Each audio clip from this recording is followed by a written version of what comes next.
नमस्कार, म रविन्द्र सुवेदी। समय सन्दर्भ कार्यक्रममा तपाईलाई स्वागत छ। नेपालका प्रथम शहीद लखन थापा मगरका विषयमा धेरैलाई जानकारी छँदैछ, तर प्रथम शहीद भन्ने विषय मात्रै थाहा छ। उहाँ कसरी शहीद हुनुभयो अथवा कसरी प्रथम हुनुभयो, के विरुद्ध आन्दोलन गर्दा अथवा विद्रोह गर्दा शहीद बन्नुभयो, यो विषय धेरैको चासोको अथवा जानकारीको विषय नहुन सक्छ। आज हामी समय सन्दर्भ कार्यक्रममा गोर्खाको शहीद लखन गाउँपालिकाका प्रमुख प्रशासकीय अधिकृत, जो लखन थापा सम्बन्धी एउटा रिसर्च अध्ययनका अध्येता पनि हुनुहुन्छ, उहाँसँग कुराकानी गर्दैछौँ र उहाँको लेखनदेखि लिएर शहीद लखन थापा मगर कसरी शहीद बन्नुभयो भन्ने विषयसम्मको जानकारी आजको कार्यक्रममा हामी प्राप्त गर्ने कोसिस गर्दैछौँ। आज हाम्रो स्टुडियोमा शहीद लखन गाउँपालिकाका प्रमुख प्रशासकीय अधिकृत तथा अध्येता जीवन आले मगर उपस्थित हुनुहुन्छ। उहाँलाई स्वागत गर्छु। नमस्कार। नमस्कार, धन्यवाद। शहीद लखन थापा गोर्खाकै हुनुहुन्छ, तपाईँ पनि गोर्खावासी नै हुनुहुन्छ। हजुर। गाउँपालिकाको नाम पनि शहीद लखन गाउँपालिका नै राख्नु भएको छ। त्यही गाउँपालिकामा प्रमुख प्रशासकीय अधिकृत हुनुहुन्छ। यो शहीद लखन थापा मगरका विषयमा लेख्नै पर्ने बाध्यताले लेख्नुभयो, किताब लेख्नु भएको छ तपाईँ? खास गरी म चाहिँ नेपालका प्रथम शहीद लखन थापा मगर, जसको जन्मस्थल उहाँले विद्रोह गर्नुभएको र किल्ला निर्माण गर्नुभएको स्थल र उहाँले शहादत प्राप्त गर्नुभएको स्थलको त्यहाँको स्थानीय बासिन्दा पनि हुँ। स्थानीय बासिन्दा भएको हिसाबले त्यहाँ प्रथम शहीद लखन थापा मगरप्रति जनस्तरबाट र विभिन्न सङ्घ संस्थाहरूबाट जुन किसिमको चाहिँ एउटा सम्मानका कार्यक्रमहरू हुन्थ्यो, त्यो कार्यक्रमले गर्दाखेरि लखन थापाको सन्दर्भमा म त्यहाँको एउटा स्थानीय हुनुको नाताले खोजी गर्नुपर्छ, यसका वास्तविकताहरू के रहेछन् उजागर गर्नुपर्छ भन्ने मन मलाई चाहिँ जाग्यो र मैले यसको बारेमा अध्ययन र खोज गरेँ। कुनै एउटा फेजसम्म चाहिँ नेपालमा शहीदको नाम लिन साथ 4 जना शहीदहरू हुन्थ्यो, फिक्स रेडिमेड जस्तो। एउटा स्कुले जीवनमा धेरैले सुनेका 4 वटा शहीद जो प्रजातन्त्र प्राप्तिको आन्दोलनमा मारिएका थिए। हजुर। तर त्यसपछि पछिल्लो समय प्रथम शहीद भनेर लखन थापाको नाम आउन थाल्यो। उहाँ चाहिँ को हो खास? लखन थापाको सन्दर्भमा सबैभन्दा अगाडि के भनौँ भने हजुरले भन्नुभए अनुसारै 1997 मा मारिएका 4 शहीदहरूलाई हामीले नेपालको सन्दर्भमा एउटा 4 शहीद भनेरै चिन्छौँ। प्रजातान्त्रिक एउटा शासन व्यवस्था स्थापनाको निमित्त उहाँहरूले चाहिँ पछिल्लो समयमा शहादत प्राप्त गर्नुभएको थियो 2007 सालभन्दा अगाडि। र प्रजातन्त्र स्थापनाको निमित्त नेपाली जनताहरूको अधिकार स्थापनाको निमित्त त्योभन्दा धेरै अगाडि विक्रम सम्वत 1927 सालमा नै लखन थापा मगरको नेतृत्वमा गोर्खामा जनविद्रोह भएको थियो। त्यो जनविद्रोहमा राणा शासन व्यवस्थाको अन्त्य गर्ने र जङ्गबहादुरको सरकारको अन्त्य गर्ने उद्देश्य राखिएको थियो। त्यसमा लखन थापा मगरले त्यो विद्रोहको नेतृत्व गर्नुभएको थियो भने उनलाई त्यति बेला करिब 2000 नेपाली जनताहरूले प्रत्यक्ष रूपमा संलग्न रहेर साथ दिएको हामी ऐतिहासिक घटनाक्रमहरूबाट जानकारी पाउन सक्छौँ। उहाँ चाहिँ गोर्खावासी जसले राणा विरुद्ध आन्दोलन छेड्नु भयो र त्यतिखेर उहाँ नेपाली सेनाको त्यसभन्दा अगाडि एउटा सिपाही हुनुहुन्थ्यो। उहाँ गोर्खाकै हुनुहुन्थ्यो। गोर्खाको हालको शहीद लखन गाउँपालिका वडा नम्बर 7 बुङकुट काहुले भङ्गार भन्ने ठाउँमा नै लखन थापा मगरको जन्म भएको थियो र उहाँले 1927 देखि 1933 सम्म नेपालको इतिहासमा पहिलो पटक राजनैतिक रूपमा एउटा चाहिँ जनविद्रोह गर्नुभएको थियो र त्यो राणा शासनको अन्त्यका निम्ति थियो। र उहाँ जुन सेनाको सन्दर्भ छ, सेनाको सन्दर्भमा चाहिँ लखन थापा मगर विक्रम सम्वत 1911 मा नेपाली सेनाको पुरानो गोरखगढमा भर्ना हुनुभयो र उहाँले सेनामा रहँदा युवराज त्रैलोक्यको त्यति बेला चाहिँ अङ्गरक्षकको रूपमा पनि एउटा चाहिँ जिम्मेवारी निर्वाह गर्नुभएको देखिन्छ। त्यसै गरी भारतमा भएको जुन सिपाही विद्रोह भनेर हामी चिन्छौँ, विषम 1914 इसम 1857 मा भएको सिपाही विद्रोह जुन चाहिँ अङ्ग्रेज सरकारको विरुद्धमा भारतीय सैनिकहरूले एउटा विद्रोह गर्नुभएको थियो। त्यो विद्रोह दबाउने सिलसिलामा नेपाली सेनाले सहयोग गरेको थियो। खास गरी जङ्गबहादुरकै नेतृत्वमा इन्डियासम्म त्यो विद्रोह दबाउनको निमित्त नेपाली सेनाको परिचालन गरिएको थियो र त्यति बेला जागिरी जीवनको दौरानमा बाध्यताले लखन थापा मगर पनि त्यहाँ पुग्नु भएको थियो र उहाँ नेपाली सेनामा रहँदाखेरि कप्तान पदसम्म पुग्नु भएको र एउटा चाहिँ नेतृत्वशिप र क्षमता उहाँले नेपाली सेनामा रहँदाखेरि नै विकास गर्नुभएको देखिन्छ। उहाँ चाहिँ किन विद्रोहमा जाने प्रेरणा हुन्छ नि? हजुर, एउटा सिपाही अथवा एउटा सरकारको सैनिक भएको व्यक्ति चाहिँ त्यही सरकार विरुद्ध विद्रोहमा किन जानुभयो? तपाईँको रिसर्चले के देखाउँछ, के भन्छ? पहिलो कुरा त जुन नेपालमा राणा शासन एउटा चाहिँ निरङ्कुश शासन व्यवस्था थियो, जनताहरूको विरोधी चाहिँ एउटा व्यवस्था थियो र राणा सरकारले नेपाली जनताहरूलाई अधिकारविहीन तुल्याएर थिचोमिचो गर्ने, शोषण गर्ने, अत्याचार गर्ने काम गरेको थियो। त्यसकारणले नागरिक स्तरमा पनि अत्यन्तै ठुलो रोष थियो राणा सरकारप्रति। तर त्यो रोष चाहिँ एउटा प्रकट गर्ने एउटा साहस त्यति बेला जनस्तरबाट हुन सकेको थिएन। त्यसकारणले पहिलोपटक त्यो खालको चाहिँ एउटा राणा विरोधी आन्दोलनको नेतृत्व गर्ने लखन थापाले चाहिँ काम गर्नुभएको छ। त्यसकारणले पनि उहाँको एउटा प्रेरणा भनेको नेपाली जनतामाथि भएको जुन थिचोमिचो छ, शोषण छ, अन्याय छ, त्यही नै उहाँले पहिलोपटक उहाँले चाहिँ पहिलो प्रेरणाको रूपमा उहाँले त्यसलाई लिनुभएको देखिन्छ। त्यसै गरी अर्को कुरा मैले अगाडि पनि निवेदन गरेँ, जुन इसम 1857मा भारतमा चाहिँ भारतीय स्वतन्त्रताको निमित्त र अङ्ग्रेज उपनिवेशको अन्त्यका निमित्त भारतीय सैनिकहरूले जुन खालको एउटा चाहिँ विद्रोह गर्नुभएको थियो, त्यसलाई हामी अहिले सिपाही विद्रोह भनेर चाहिँ चिन्ने गर्छौँ। त्यो सिपाही विद्रोह दबाउनको निमित्त नेपाली सेनाको चाहिँ जङ्गबहादुर राणाले दुरुपयोग गर्नुभयो, त्यसमा चाहिँ सहयोग गर्नुभयो, अङ्ग्रेजको पक्षमा सहयोग गर्नुभयो, भारतीय जनताको पक्षमा चाहिँ उहाँहरूले असहयोग गर्नुभयो। त्यसलाई चाहिँ दबाउनको निमित्त नेपाली सेनालाई दुरुपयोग गर्नुभयो। त्यसबाट पनि चाहिँ लखन थापा मगरले यो किसिमको चाहिँ एउटा स्वतन्त्रता भन्ने कुरो कति प्यारो हुँदो रहेछ, आफू देशभक्ति भन्ने कुरो चाहिँ कति महत्त्वपूर्ण हुँदो रहेछ भन्ने शिक्षा उहाँले त्यहाँबाट प्राप्त गर्नुभएको देखिन्छ। र त्यसै गरी नेपालमा त्यति बेला खास गरी रुम्जाटारमा सन्त ज्ञानदिल दासले यो समाज सुधारको उद्देश्य लिएर दुश्मनी धर्मको प्रचार गर्नुभएको थियो र त्यो विषयबाट पनि लखन थापा चाहिँ जानकार हुनुहुन्थ्यो। त्यसकारणले यी यावत विषयवस्तुहरूबाट चाहिँ उनलाई प्रेरणा मिलेको देखिन्छ। साथसाथै त्यति बेला युवराज त्रैलोक्यको अङ्गरक्षकको रूपमा चाहिँ काम रहँदाखेरि युवराज त्रैलोक्यमा पनि राणा विरोधी एउटा चाहिँ भावना थियो, सोच थियो। किनभने खास गरी अब फरक देखिन्छ लखन थापा मगरको चाहिँ राणा विरोधी सोच जन्मनुमा र युवराज त्रैलोक्यमा राणा विरोधी चाहिँ सोच पैदा हुनुमा फरक देखिन्छ।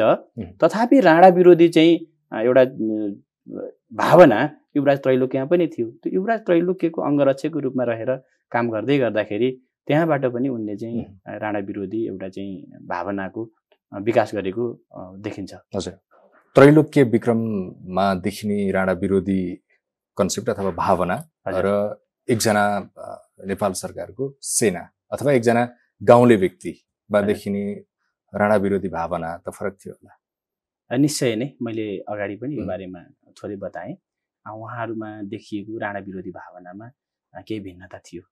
युवराज त्रैलोक्यमा किन उनी राणा विरोधी बनेका थिए भने राज्य शक्तिको अधिकार राजाहरूमा भएको राज्य शक्तिको अधिकार राणाहरूमा चाहिँ धेरै प्रदान गरिएको थियो।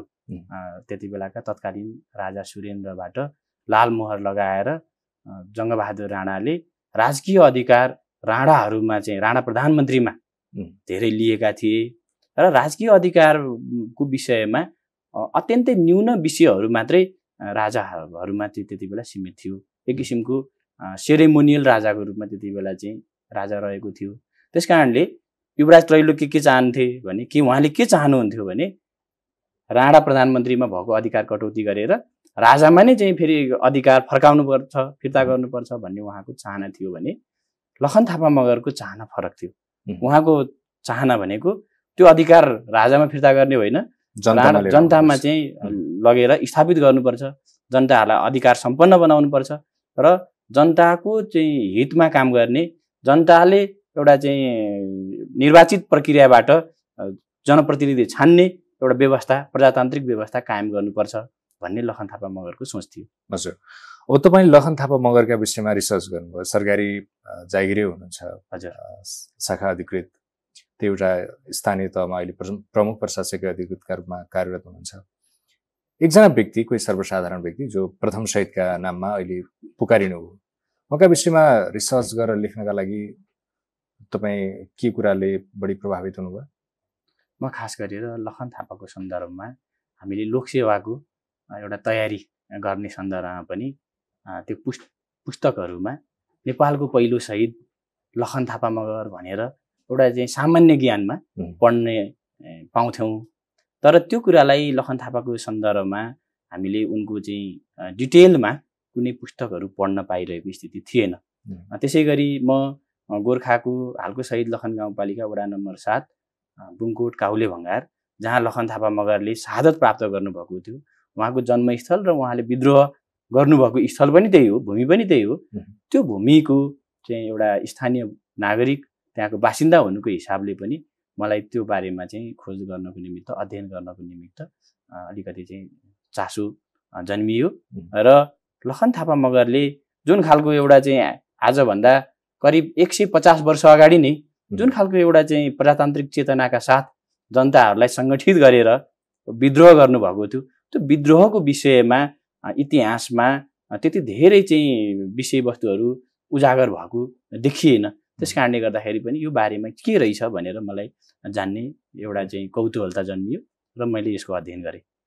एकजना साधारण व्यक्ति, साधारण जनताको छोरा, साधारण व्यक्ति जसले राणा शासक विरुद्ध लड्ने आँट गर्यो, हजुर, त्यस्ता व्यक्ति राणा शासकबाट मारिएपछि त्यस्ता व्यक्ति बारे खोज्न चाहिँ कतिको कठिन?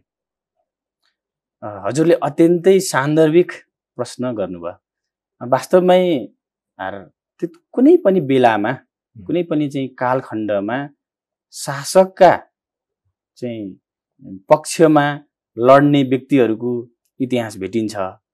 इतिहास धेरै जसो चाहिँ विजेताहरूको लेख्ने गरिदो रहेछ।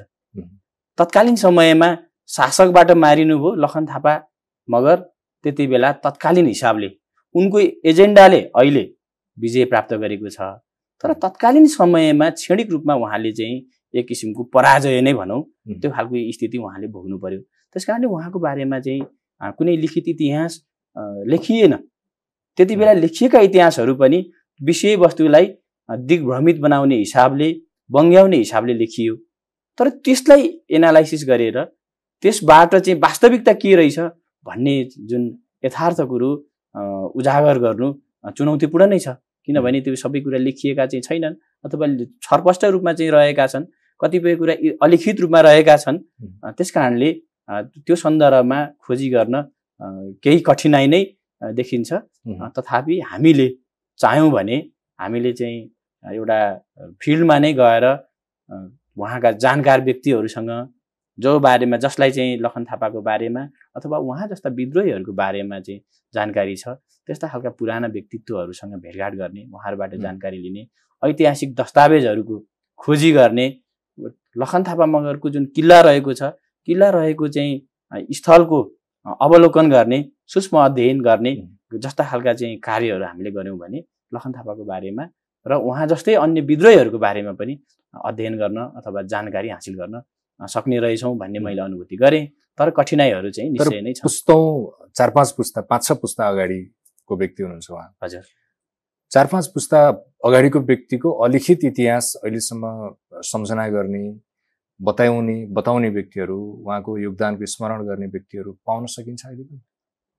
पहिलो कुरा के हुँदो रहेछ भने जसको बारेमा इतिहास अलिखित रूपमा चाहिँ रहेको छ, त्यो अलिखित इतिहासको सन्दर्भमा चाहिँ त्यो जानकारीहरू एक पुस्ताबाट अर्को पुस्तामा अलिखित रूपमा नै पुस्तान्तरण हुँदो रहेछ, हस्तान्तरण हुँदो रहेछ, जानकारी हस्तान्तरण गर्ने त्यस्ता खालका एउटा चाहिँ विषयवस्तुहरू छन्। तर त्यो जानकारीलाई हामीले अहिलेको कसीमा ऐतिहासिक अन्य घटनाक्रमहरूले, त्यति बेलाको घटनाक्रमले, अन्य तथ्यहरूले पुष्टि गर्छ कि गर्दैन भनेर त्यसलाई फेरि एउटा जाँच्नु चाहिँ पर्छ। सबै आएका जानकारीहरू सबै सत्य हुन्छन् भन्ने छैन। तथापि त्यसरी अलिखित रूपमा चाहिँ भएको जानकारी एक पुस्ताबाट अर्को पुस्तामा हस्तान्तरण हुँदै जाँदाखेरि त्यो हामीले चाहिँ अहिलेको वर्तमान पुस्ताबाट पनि प्राप्त गर्न सक्छौँ। अलिकति इतिहासको एउटा विषय त्यो भयो। अर्को विषय भनेको धेरै लेखकहरूले लखन थापाको बारेमा धेरै थोरै पुराना इतिहासकारहरूले लेख्नु भएको छ, देशी अथवा विदेशी इतिहासकारहरूले पनि लेख्नु भएको छ। त्यस कारणले त्यो लेखिएका समग्र विषयवस्तुहरूलाई केलाएर हेर्दाखेरि उहाँको वास्तविक विषयवस्तु के रहेछन्। कतिपय त्यति बेलाका चाहिँ कतिपय स्वदेशी लेखकहरूले लेख्ने बेलामा खालि अहिले हामी प्रथम शहीद भन्छौँ, त्यति बेला एकजना चाहिँ विद्रोही अथवा चाहिँ एउटा राज्यको शान्ति चाहिँ खलबल्याउने एउटा व्यक्ति भन्ने हिसाबले त्यति बेला चाहिँ लेखियो। खालि भिन्नता त्यति मात्रै हो। त्यस कारणले तर हामीले उनी चाहिँ देशद्रोही थिए, राजद्रोही थिए, जनविरोधी थिए वा देशको हितको लागि र जनताको हितको निमित्त उनले आन्दोलन गरेका थिए, आफ्नो विद्रोह गरेका थिए भन्ने कुरा चाहिँ उहाँले चाहिँ गर्नुभएको जुन खालका चाहिँ क्रियाकलापहरू छन् त्यो क्रियाकलापहरूलाई चाहिँ वस्तुगत हिसाबले विश्लेषण गर्नुपर्ने हुन्छ र त्यसको आधारमा उनको चाहिँ आन्दोलन देशद्रोही थियो वा देशको हितमा थियो भनेर विश्लेषण गर्ने हो। त्यसकारणले त्यति बेला देशद्रोहीको रूपमा उनलाई चाहिँ एउटा चित्रित गरिए पनि वर्तमानमा उहाँलाई वास्तविक रूपमा बुझ्दाखेरि चाहिँ उहाँ एउटा चाहिँ देशभक्त, जनप्रेमी र प्रजातान्त्रिक एउटा चाहिँ शासन व्यवस्थाको स्थापनाका निमित्त जनविद्रोहको अगुवाई गर्ने पहिलो व्यक्तिको रूपमा हामी उहाँलाई चाहिँ पाउँछौँ। जस्तो तपाईँकै पुस्तक अनुसार उहाँलाई, उहाँको आन्दोलनलाई, उहाँका सहयात्रीहरूलाई अथवा उहाँको जनसरकारलाई, उहाँका लडाकुहरूलाई सबैलाई सखाप पार्ने गरी त्यतिखेरको सरकारले कारबाही चलाएको थियो। निश्चय नै। भनेपछि त्यतिखेर उहाँले गरेको एउटा सङ्गठनको अवशेष केही समय रह्यो अथवा अहिले पनि कसैले त्यो सङ्गठनलाई याद गर्छन्, के छ अवस्था? सङ्गठनको अवशेषको सन्दर्भमा म त्योभन्दा अगाडि थोरै जाउँ। लखन थापा मगरको नेतृत्वमा त्यति बेला नेपाली जनताहरूले जनसरकारको घोषणा गरे। लखन थापा मगरलाई प्रधानमन्त्री चाहिँ घोषणा गरे। उनका सहयोगी जयसिंह चुमी राणा मगरलाई तत्कालीन अवस्थामा जनरल बनाइयो जनसेनाको। त्यसै गरी विराज थापा मगर, जुठिया थापा मगर र जितमान गुरुङलाई कर्णेलको पदवी दिइयो र जनसरकारका अन्य सदस्यहरूमा सुखदेव गुरुङ, सुपति गुरुङ, सन्त ज्ञान दिलदास, कालु लम्साल, कुराल राणा मगर लगायतका चाहिँ व्यक्तिहरू त्यसमा सहभागी हुनुहुन्थ्यो र उहाँहरूका साथसाथै अजब सिंह थापा मगर र अछामी थरका एकजना मगर पनि उहाँको आन्दोलनमा सहभागी हुनुभएको देखिन्छ। उहाँहरू जनसरकारको सदस्य हुनुभएको देखिन्छ। तत्कालीन समयमा यसरी 12 जनाको नामावली चाहिँ हामी अहिलेसम्म खुल्न सकेको, पत्ता लगाउन सकेको स्थिति छ। त्यसरी एउटा चाहिँ आन्दोलन गर्नुभएको थियो, एउटा जनसरकारको चाहिँ गठन गर्नुभएको थियो। त्यो घटना विक्रम सम्वत 1932 तिरको देखिन्छ। उहाँले जनसङ्गठन 1927बाट सुरु गर्नुभयो। 1932 मा जनसरकार र जनसेनाको एउटा घोषणा भयो र 1933 सालमा लखन थापा मगरलाई फाँसीमा झुन्ड्याइएको पाइन्छ। त्यस कारणले गर्दाखेरि 1933 मा लखन थापा मगरलाई झुन्ड्याएर मृत्युदण्ड दिइसकेपछि राणा विरोधी जुन चाहिँ एउटा आन्दोलन थियो, त्यति बेलाको विद्रोह थियो, विद्रोहमा प्रशिक्षित भएका केही व्यक्तिहरूले अन्य विद्रोहहरू पनि गर्नुभएको देखिन्छ। तत्कालीन समयमा त्यो विद्रोहमाथि दमन गरियो, लखन थापा मगरको नेतृत्वमा भएको विद्रोहमाथि, तर अन्य विद्रोहहरू भए। जस्तो तपाईँको पुस्तक अनुसार चाहिँ त्यतिखेर चाहिँ लखन थापाको परिवार उहाँको हत्या भएपछि, हजुर, र उहाँलाई साथ दिने त्यतिखेरका 7 जना व्यक्तिहरूको हत्या भइसकेपछि, 7 जनाको भइसकेपछि उनीहरूको परिवार नै विस्थापित भएको कुरा पनि उल्लेख छ हो। अनि उनीहरूको जसले विद्रोह गरे उनीहरू विस्थापित भइसकेपछि त्यहाँ सङ्गठित हुने अरू व्यक्ति पनि डराए होला, त्यहाँ सङ्गठन फेरि पनि भयो। लखन थापा मगरलाई झुन्ड्याइसकेपछि जुन उहाँले जहाँ विद्रोहको एउटा चाहिँ सुरुवात गर्नुभएको थियो त्यही ठाउँमा तत्कालै अर्को चाहिँ विद्रोहको सङ्गठन बाँकी रहेन। त्यहाँ नै चाहिँ सङ्गठन बाँकी रहेन। तर नेपाली जनताहरू जुन त्यो विद्रोही घटनाबाट उहाँहरू चाहिँ सचेत भइसक्नु भएको थियो, सङ्गठित भइसक्नु भएको थियो, राजनीतिक चेतना, एउटा प्रजातान्त्रिक चेतना उहाँहरूमा चाहिँ विकास भइसकेको थियो। त्यो ती नेपाली जनताहरूले अन्य विद्रोहलाई अगाडि बढाइ नै रहे र अन्य रूपमा फेरि विद्रोहका चाहिँ बाँकी के अरे कार्यहरू, क्रियाकलापहरू भएको देखिन्छ। उहाँका सन्तानहरूलाई चाहिँ त्यति बेला मार्ने खोजी भयो। त्यस कारणले गर्दाखेरि उहाँहरू तत्कालीन समयमा भागेर त्यहाँबाट आफ्नो सुरक्षाको निमित्त तेह्रथुमको कोबेक भन्ने ठाउँमा पुग्नु भएको देखिन्छ र पछि अहिले प्रवासमा भारतको दार्जिलिङमा उहाँहरू पुग्नु भएको देखिन्छ भने त्यही विद्रोह त्यही ठाउँमा फेरि चाहिँ कन्टिन्यू नभए पनि अन्य विद्रोहहरू भए, जस्तो सुखदेव गुरुङ र सुपति गुरुङ उहाँको विद्रोहमा, लखन थापा मगरको विद्रोहमा सँगै सहभागी हुनुहुन्थ्यो। उहाँहरूले पछि नौ सरकार बौद्ध बादशाह भनेर अर्को विद्रोह गर्नुभयो। नौ सरकार बौद्ध बादशाहको अर्थ श्री 5 को सरकार र श्री 3 सरकार जोडेर जम्मा 8 श्री 8 सरकार हुन्छ। त्यो श्री 8 सरकार भन्दा पनि 9 सरकार जनताको तर्फबाट चाहिँ घोषणा गरिएको सरकार भनेको त्योभन्दा पनि माथिल्लो स्तरको हुन्छ भनेर 9 सरकार बौद्ध बादशाह भनेर सुखदेव गुरुङ र सुपति गुरुङले चाहिँ गोर्खामा अर्को विद्रोह गर्नु भएको छ। त्यसै गरी लखन थापा मगरलाई झुन्ड्याएर मृत्युदण्ड दिइसकेपछि त्यो बेलामा चाहिँ प्रशिक्षित एकजना मगर युवकको प्रहारबाट जङ्गबहादुरको मृत्यु भएको कुरा यो चाहिँ इतिहासका घटनाक्रमहरूले पुष्टि गर्छ। खालि जङ्गबहादुरको विषय मृत्युको विषयलाई रहस्यात्मक ढङ्गले लुकाउन खोजिएको छ, तर सूक्ष्म रूपमा विश्लेषण गर्ने र त्यति बेलाका तथ्यहरूलाई केलाउने हो भने लखन थापा मगरकै विद्रोहमा सहभागी भएको एकजना चाहिँ विद्रोही मगर युवकको तर्फबाट मगर युवकले आक्रमण गरेर जङ्गबहादुर चाहिँ एउटा सिकिस्त अवस्थामा घाइते भए र उनलाई उनको चाहिँ 1933 फागुन 16 गते रौतहटको पत्थरघट्टा भन्ने ठाउँमा मृत्यु भएको हो। त्यस कारणले गर्दाखेरि लखन थापा मगरलाई को विद्रोहलाई दमन गरिसके पश्चात पनि विद्रोहका अन्य स्वरूपहरू नेपाली चाहिँ एउटा समाजमा भएको देखिन्छ। खास गरी गोर्खामै त्यतिखेर हजुर लखन थापाको निकट भएर बसेकाहरू अथवा आन्दोलन गरेकाहरूले पछि पनि राणा शासक विरुद्ध अथवा कुनै न कुनै आन्दोलनमा सहभागिता जनाए। निश्चय नै जस्तो सुखदेव गुरुङ र सुपति गुरुङको चाहिँ विद्रोह 1933 को चैत महिनामा भएको देखिन्छ। त्यसपछिको विद्रोह दबाउन के कस्ता प्रयास भयो भन्ने कुरा पाउनुभयो तपाईले रिसर्चमा? लखन थापा मगरलाई झुन्ड्याएर मारिसकेपछि लखन थापाको टिममा आबद्ध भएर काम गरेका जस्तो 2000 त सेना बनाउनु भएको थियो उहाँले भन्ने तपाईको अध्ययनले देखायो भनेपछि त्यसपछि उनीहरू कतै गएर संगठित हुने तत्काल विद्रोह गर्ने हिम्मत गोर्खामा राखेनन्। खास गरेर जब लखन थापालाई झुन्ड्याएर मारियो, लखन थापालाई मारिसकेपछि गोर्खाली जनताहरूलाई अब विद्रोह चाहिँ नगर्नु भन्ने हिसाबले जङ्गबहादुर राणाबाट केही चाहिँ बकस रकम पठाइएको पाइन्छ र त्यो बकस रकमबाट तत्कालीन अवस्थामा चाहिँ त्यति बेला गोर्खाली जनताहरूले त्यति बेलाका प्रशासकहरूको नाम उल्लेख गरेर गोर्खा दरबारको कालिका मन्दिर अगाडि एउटा ठुलो घण्ट बनाएर चाहिँ लखन थापाको श्रद्धामा झुन्ड्याउनु भयो। त्यसकारणले त्यो खालको एउटा त्यो देखिन्छ। त्यसकारणले गर्दाखेरि पनि के विद्रोहहरू अलिकति चाहिँ त्यति बेला अब फेरि तत्कालै एउटा चाहिँ अर्को आन्दोलन हुन सक्ने त्यही खालको सशक्त आन्दोलन हुन सक्ने स्थिति चाहिँ जन्मिएन। तर अन्य खालका चाहिँ विद्रोहका घटनाहरू त भए। अब सुखदेव गुरुङ र सुपति गुरुङले चाहिँ त्यो जुन 1933 कै चैतमा एउटा 9 सरकार बौद्ध बादशाह भनेर एउटा चाहिँ उहाँ आफूलाई घोषणा गरेर त्यो खालको चाहिँ एउटा आन्दोलन अगाडि पछाडि भएका सेनाको संख्या ठुलो उल्लेख गर्नुभयो नि तपाईले, उनीहरू चाहिँ के भए? सेनाकै सन्दर्भमा त्यति बेला लखन थापासँगै केही व्यक्तिहरूलाई धेरै व्यक्तिहरूलाई पक्राउ गरेर काठमाडौँ लिएर आइयो।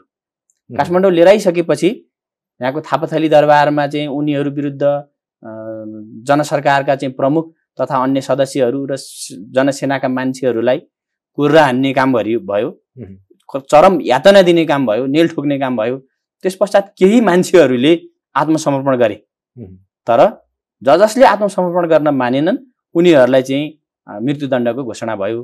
र त्यति बेला लखन थापा मगर लगायत 7 जना व्यक्तिहरू जयसिंह चुमिराना मगर, जुठ्या थापा मगर, विराज थापा मगर, जितमान गुरुङ, अजब सिंह थापा मगर र अछामी थरका एकजना चाहिँ मगरलाई मृत्युदण्ड दिने घोषणा भएको पाइन्छ। त्यसकारणले त्यो घोषणा भयो र त्यो खालको चाहिँ कार्यान्वयन पनि भयो। अहिले हामी अहिलेको चाहिँ पछिल्लो समयमा मैले अध्ययन गर्दाखेरि चाहिँ उनलाई 1933 को पुष महिनामा मृत्युदण्ड दिएको चाहिँ एउटा तथ्य र ऐतिहासिक घटनाक्रमबाट चाहिँ त्यो विषय एउटा बढी सान्दर्भिक देखिन्छ। त्यसकारणले अन्य चाहिँ सेनाका चाहिँ मानिसहरूको सन्दर्भमा उहाँहरू कतिपयले आत्मसमर्पण गर्नुभयो, कतिपय पछि निष्क्रिय अवस्थामा रहनुभयो, कतिपयले अन्य खालका चाहिँ स्वरूपमा केही विद्रोहहरू गरे। त्यो खालको चाहिँ स्थिति देखिन्छ। तपाईले किल्लाको कुरा गर्नुभएको थियो, जस्तो लखन थापाले बनाएको किल्ला उहाँले किल्ला नै बनाएर दरबारै बनाएर बस्नु भएको थियो, आफ्नो सुरक्षाका लागि किल्ला नै तयार गर्नुभएको थियो। उहाँले चाहिँ अहिले पनि त्यति यो चाहिँ गोर्खा जिल्लाको साबिक बुङकोट गाविस वडा नम्बर 4 अन्तर्गतको किता नम्बर 883 को जग्गा रहेको छ। अहिले यो शिर5 को सरकार मन्दिर भन्ने नाममा रहेको छ यो जग्गा। यो चाहिँ लखन थापा मगरले विद्रोह गर्नुभएको किल्ला हो।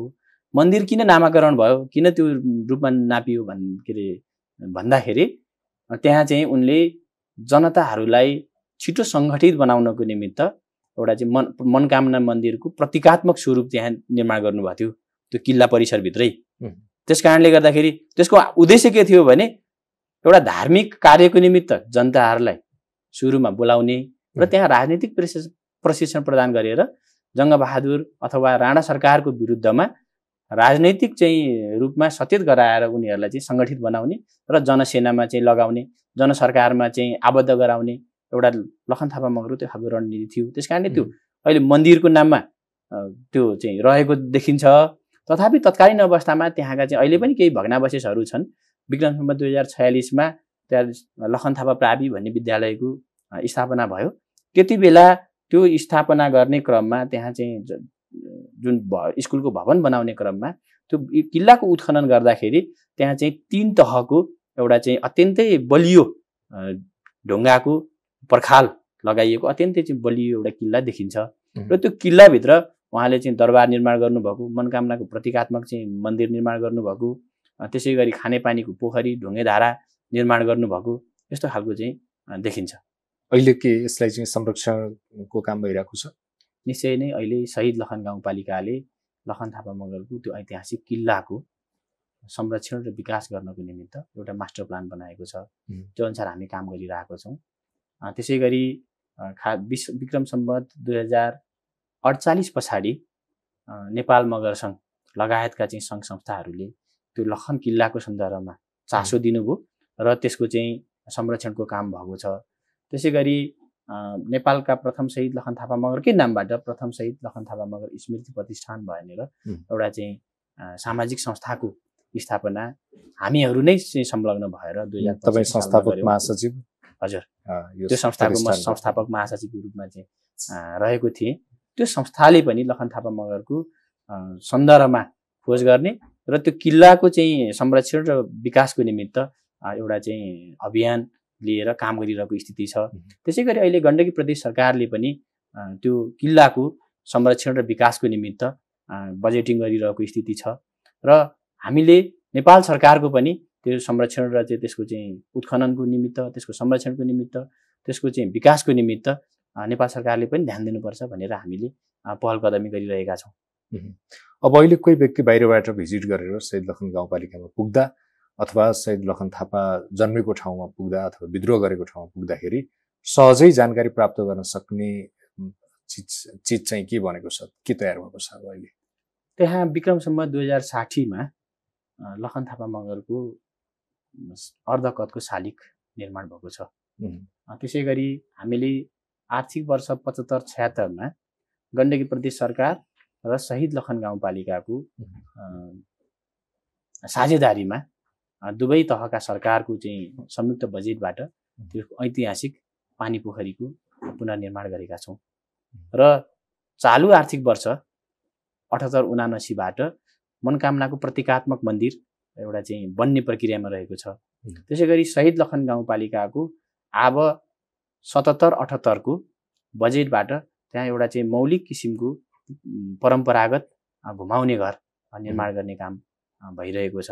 त्यसकारणले र आगामी भविष्यमा नै हामीले प्रथम शहीद लखन थापा मगरको त्यो ऐतिहासिक किल्लामा भेटिएका जति पनि चाहिँ सामग्रीहरू छन्, चिजवस्तुहरू छन्, त्यसलाई सङ्कलन गर्ने र लखन थापा मगरसँग सम्बन्धित अथवा उनको विद्रोहसँग सम्बन्धित अन्य चिजवस्तुहरू, ऐतिहासिक चाहिँ सामग्रीहरू, ऐतिहासिक लेखहरू, पुस्तकहरू जे प्राप्त गर्छौँ त्यसलाई चाहिँ एउटा संरक्षण गरेर राख्ने र नयाँ पुस्ताको बिचमा त्यो चाहिँ एउटा जानकारी गराउने हेतुले हामीले अहिले प्रथम शहीद लखन थापा मगर स्मारक सङ्ग्रहालय भवन निर्माण गर्ने एउटा सोचका साथ अगाडि बढिरहेछौँ। यो सङ्ग्रहालयमा जाने व्यक्तिले शहीद लखन थापा मगरका विषयमा चाहिँ जानकारी प्राप्त गर्ने अत्यन्त निश्चय नै उहाँहरूले चाहिँ त्यो सङ्ग्रहालयको भ्रमण गर्ने दौरानमा लखन थापा मगरले हामीसँग अहिले सुरक्षित छ त्यो किल्लाको उत्खनन गर्ने क्रममा स्थानीयहरूले फेला पर्नुभएको दुःखको कुरो के छ भने अहिलेसम्म राज्य स्तरबाट हिजोका दिनमा खासै त्यसको संरक्षणको निमित्त पहल भएन। त्यसकारणले लखन थापाको किल्लामा रहेका कतिपय ऐतिहासिक सामग्रीहरू त्यसको चाहिँ एउटा नष्ट भइसकेको स्थिति पनि छ। हामीसँग जति पनि त्यो उत्खननको क्रममा जनस्तरबाट चाहिँ संरक्षणको प्रयास भएको छ त्यहाँका प्रथम शहीद लखन थापा तथा जयसिंह चुमी प्रजातान्त्रिक क्लब लगायतका त्यहाँ स्थानीय क्लबहरू रहेका छन्। यो प्रथम शहीद लखन थापा स्मृति प्रतिष्ठान रहेको छ। साबिकमा चाहिँ नेपाल मगर सङ्घले चाहिँ यो लखन थापाको ऐतिहासिक किल्लाको संरक्षणको सन्दर्भमा धेरै योगदान दिएको छ। त्यसै गरी अहिले शहीद लखन गाउँपालिका प्रदेश सरकारले अहिले हामी काम गरिरहेछौँ। त्यसकारणले त्यहाँ चाहिँ जति पनि चिज वस्तुहरू भेटिएका छन् त्यसको चाहिँ त्यहाँ संरक्षण भएको छ र सरकारी स्तरबाट चाहिँ संरक्षणको प्रयास भएको भए अझै चाहिँ हिजोका दिनमा धेरै सामग्रीहरू नष्ट हुन पाउँदैन थियो। अहिले हामीसँग त्यहाँ तरबारहरू फेला परेका छन् त्यो चाहिँ किल्लाको उत्खननका क्रममा। त्यसै गरी मनोकामनाको मन्दिरका केही अवशेषहरू फेला परेका छन्। हामीले यो जुन अहिले पानी पोखरी निर्माण गऱ्यौँ पुनर्निर्माण गऱ्यौँ त्यो ऐतिहासिक चाहिँ पानी पोखरीको पुनर्निर्माणको क्रममा त्यति बेला पानी पोखरी निर्माणको चाहिँ एउटा भग्नावशेष हामीले त्यहाँ चाहिँ फेला पारेका थियौँ। लखन थापाको शालिग निर्माण गर्ने क्रममा पनि त्यहाँ चाहिँ त्यो भग्नावशेषहरू हामीले चाहिँ फेला पारेका थियौँ। 2046 सालमा लखन थापा प्रावि विद्यालय स्थापना गर्ने क्रममा पनि भवन निर्माण गर्ने क्रममा पनि त्यहाँ हामीले चाहिँ केही सामग्रीहरू फेला पारेका थियौँ। त्यो त्यति बेलाका युद्ध सामग्रीहरू र त्यति बेला चाहिँ भेटिएका अन्य विविध प्रकारका चाहिँ सामग्रीहरू ढुङ्गे धाराका चाहिँ केही के अरे ऊहरू ढुङ्गे धाराका चाहिँ अवशेषहरू त्यहाँ पानी पोखरीमा लिएर आउनको निमित्त ढुङ्गाको एउटा चाहिँ डुँड बनाएर ढुङ्गालाई खोपेर त्यो ढुङ्गामाथि पातलो ढुङ्गाहरूले चाहिँ छपनी लगाएर छोपेर त्यसरी लिएर आइएको खालको चाहिँ अवशेषहरू हामीले त्यहाँ फेला पारेका थियौँ। त्यो हामीसँग अहिले पनि सुरक्षित छ। हजुर हस्। यो नेपालका प्रथम जनविद्रोही शहीद लखन थापा मगर किताब लेख्नु भएको छ तपाईँले। हजुर कार्यक्रममा आइदिनु हो, धेरै धेरै धन्यवाद। मलाई पनि तपाईँको यो हिमालय टेलिभिजनको अत्यन्तै लोकप्रिय कार्यक्रम समय सन्दर्भमा नेपालका प्रथम शहीद लखन थापा मगर जसको चाहिँ योगदान जसको बलिदानी सिङ्गो नेपाल राष्ट्र र नेपाली जनताहरूको हितका निम्ति थियो त्यस्तो एउटा ऐतिहासिक व्यक्तित्वको बारेमा यो तपाईँको यो अत्यन्तै लोकप्रिय कार्यक्रममा केही विषयवस्तु राख्ने र आम नेपालीहरू अथवा देश विदेशमा रहनुभएका चाहिँ यो टेलिभिजनका दर्शकहरूको बिचमा पुर्याउने जुन अवसर दिनुभयो त्यो अवसरका निमित्त यहाँप्रति पनि म हार्दिक आभार तथा धन्यवाद व्यक्त गर्न चाहन्छु। हस्, धन्यवाद। हस्, हुनुहुन्थ्यो गोर्खाको शहीद लखन गाउँपालिकाका प्रमुख प्रशासकीय अधिकृत जीवन आले मगर। उहाँले नेपालका प्रथम जनविद्रोही शहीद लखन थापा मगर नाममा एउटा किताब लेख्नु भएको छ। शहीद लखन को हुनुहुन्थ्यो भन्ने विषयमा विस्तृत जानकारी यो किताबबाट प्राप्त गर्न सकिन्छ। कार्यक्रममा आइदिनु फेरि फेरि धन्यवाद दिँदै म फेरि पनि धन्यवाद दिन चाहन्छु। हस्, धन्यवाद। कार्यक्रमको समय सकिएको छ। म रविन्द्र सुवेदी बिदा हुन्छु। नमस्कार।